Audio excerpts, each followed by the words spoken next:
आजचे सन्माननीय अध्यक्ष, सर्व पदाधिकारी आणि आमच्या वकील भगिनी सगळेजण या ठिकाणी एकत्रित तिथे येऊन अहमदनगर जिल्ह्यामध्ये पती पत्नी वकिलांना पळवून नेऊन त्यांचा निर्घुण खून करण्यात आलेला आहे. ह्या अमानुषी घटनेचा निषेध नोंदवण्याकरिता आज उदगीर कोर्टामधल्या आणि संपूर्ण महाराष्ट्राच्या कोर्टामधलं कामकाज बंद ठेवण्यात आलेलं आहे.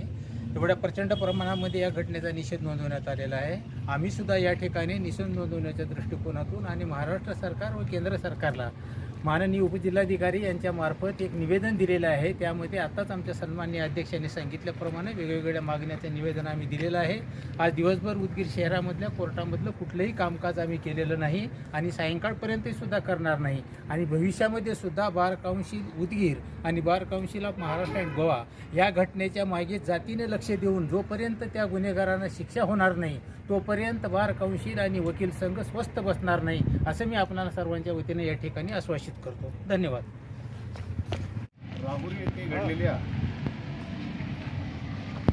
वकील बांधव राजाराम आढाव व त्यांच्या पत्नी मनीषा आढाव यांचं खंडणीसाठी अपहरण करून खून झालेला आहे.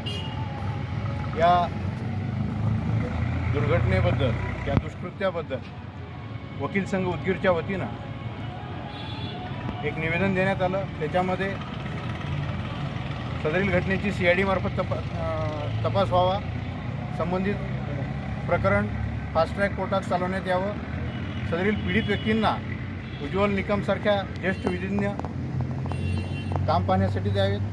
त्याचबरोबर त्यांच्या कुटुंबियांना जास्तीत जास्त 25 लाख रुपयेपर्यंत अर्थसहाय्य मिळावं आणि वकील सुरक्षा कायदा लवकरात लवकर लागू करावा यासंबंधी आम्ही संबंधित डिप्टी कलेक्टर साहेबांना निवेदन दिलेलं आहे. त्यांच्यामार्फत मुख्यमंत्र्यांना हे निवेदन आपण पाठवलेलं आहे. आणि या कृत्याचं मी वकील संघाचा अध्यक्ष नात्यानं व संपूर्ण वकील संघाच्या वतीनं आम्ही तीव्र निषेध करतो.